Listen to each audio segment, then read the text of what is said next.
Hi guys, I'm finally doing the Q&A video. I have the questions right here on my laptop. But before I get into that, I just filmed a get ready with me video. So if you want to see how I did this makeup look, then I will leave a link to that video in the description box and you can watch it before or after you watch this one if you want to. In that video, I kind of talk about how I edited my summer outfits video game video. So if you're interested in learning more about that, then you can go watch it. Oh, also, I am wearing contacts right now, so if my eyes look different, that's why. And I'm also house sitting for Karen and Leah while they're gone. That's why I'm here. There you go. So let's start with the questions I got on YouTube. Veronica Chan asked, how did you start your YouTube career and what's your nationality? Nationality, I'm American. If you're asking about ethnicity, I'm Chinese, so I'm Chinese American. Going back to the first question, how did you start your YouTube career? I don't know if I could call this a career, but I started doing YouTube. Well, I've always been really into blogs and websites and coding and design. I've always loved that, like that digital sphere. I remember first starting on GeoCities, if you guys remember GeoCities, Zanga, MySpace, Tumblr, LisaExplains.com. If anyone used that to learn coding, that's great. I don't know. I was on Lisa Explains all the time as a kid and I loved it.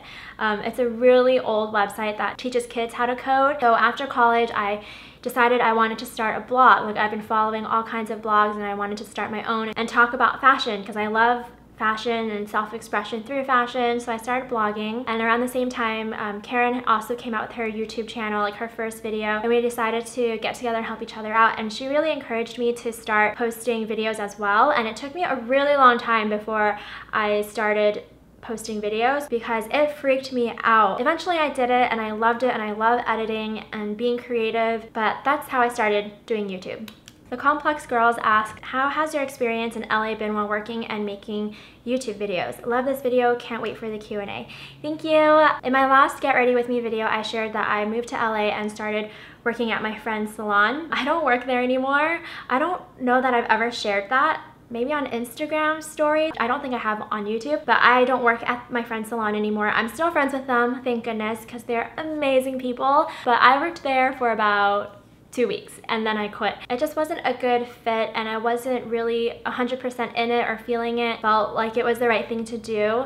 I'm so thankful for the opportunity that came up and so thankful to Ivan for getting me to come to LA, because without that I wouldn't have come here and I wouldn't be making the content that I want to make. So now I'm just making content full time. And how has my experience been in LA? It's been crazy, I guess. A lot of things came up. I had to move a couple times. I've honestly felt like a nomad. I've been moving around a lot and trying to balance filming within that schedule, and it's been hard. I don't really feel like I have a home of my own, and I feel like this is all very temporary until I figure out what I want to do with my life, or until I can make money to sustain myself. The experience has been stressful at times, but overall amazing. I don't regret the decision to leave my full-time job whatsoever. There are definitely times where I'm pondering, like, do I need to go get a full-time job again? But that is very different from, I regret the decision I made, I shouldn't have left. There's no part of me that thinks that. This whole thing has been a learning experience, and if I find out that it's not for me, then I'll just move on to the next thing. I realize that's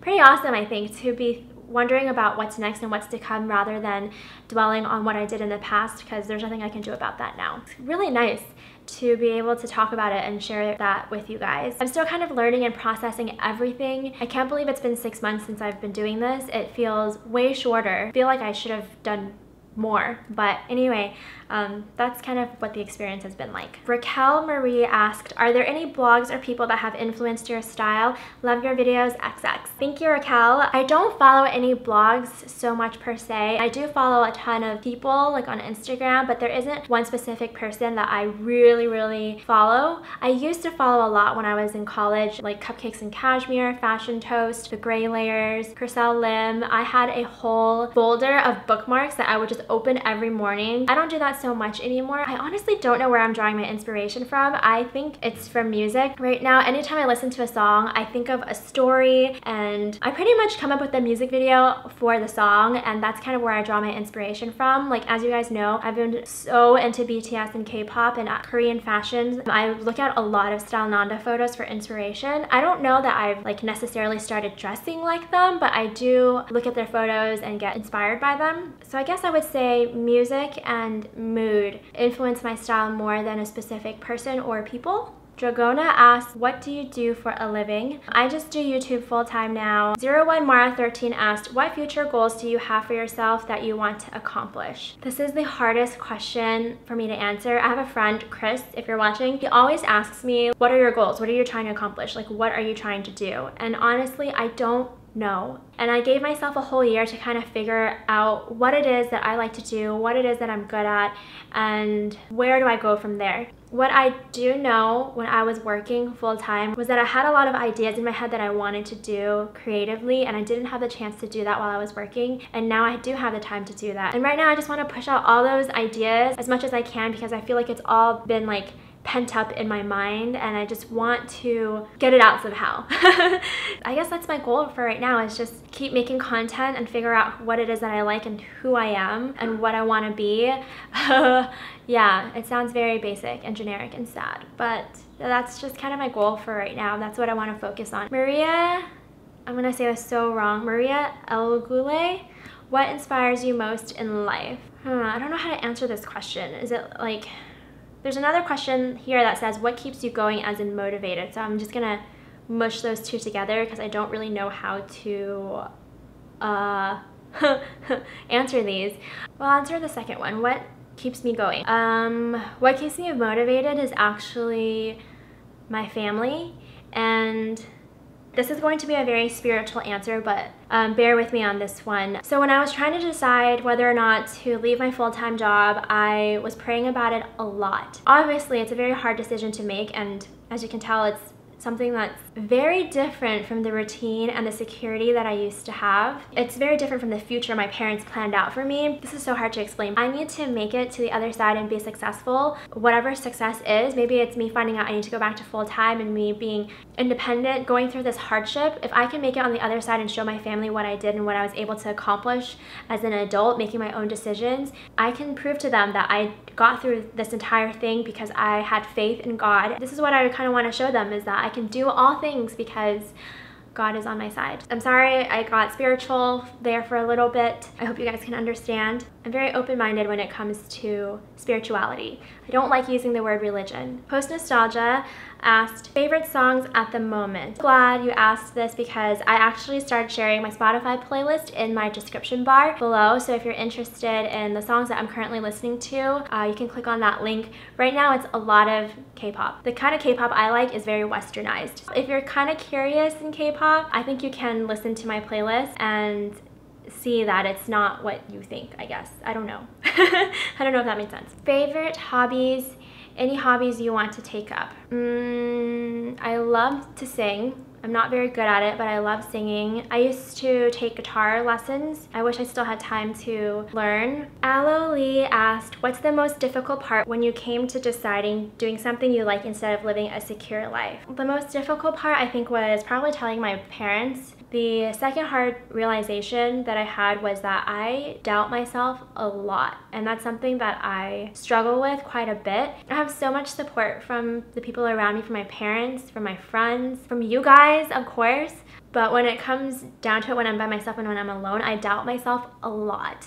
I'm working on it. It's really hard, like inner battles and stuff. Splitleaf also asked, what was the biggest shock you experienced after deciding to chase after your dreams? That was it. The biggest shock was me realizing, like, I have support from so many people that I love, but I don't believe in myself. This is completely new territory to me, and I'm slowly like rediscovering the kind of person that I am and how I handle certain situations. Okay, I feel like this Q&A was super long. I don't even know how many questions I've answered so far, but it's getting so hot in here, you guys, I'm dying. So I saved my favorite questions for last because you save the best for last. Duh. And they're BTS related questions, which I love to answer because I love BTS.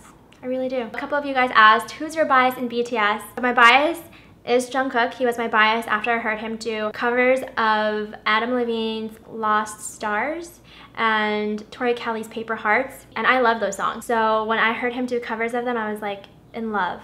For sure. But since then, I've really loved V. I think V was my bias record and he's slowly becoming my bias, or he already is my bias, I don't know. Kay also asked favorite BTS era. I would have to say Fire. I love the music video for Fire. I love the aesthetics, I love the style. It's amazing. It's very fun and eclectic. Favorite BTS song. Of course, I love their title songs, their singles. Fire, Blood, Sweat and Tears, Save Me, I love them. But when it comes to like my favorite song, currently it has to be Autumn Leaves and Cypher 3. I love Autumn Leaves because it's very emotional. It's just a really good song, and Cypher 3 is a really fun, badass song to listen to. Right now, I really love a lot of their older stuff and their sweeter stuff. Their songs make me really sad sometimes. I've definitely gotten very emotional listening to like Walian 52. I love that song, but I also love their more fun, like kind of poppy songs like Where You From, Coffee, Embarrassed, Just One Day. I remember Karen showing me Dope and Blood, Sweat and Tears, and I was like, oh yeah, they're really good. But when I saw the video for Just One Day and heard the song, I was like enamored. I don't know why, but I love that song and it just stuck with me. That was my first favorite song, Just One Day. So those are the questions that I'm answering for this video. I'm sorry that I didn't get to all of them. I feel like I've just been talking a lot and I don't want to make this video too crazy long and boring. So I'm just gonna end it right here. I hope you guys enjoyed watching this video and just having a little chit chat session with me. Let me know in the comments what your favorite song is. It doesn't have to be a BTS song, just any song that you love that you think I should listen to. I hope you guys really did enjoy this video. Like I say that every time at the end of every video, but I really hope that you got something out of this and you don't feel like you just wasted your time. I'm really sorry if you feel that way. Truly, I am so sorry. Well, thank you again for the questions and for watching. I will talk to you guys in my next video. Bye!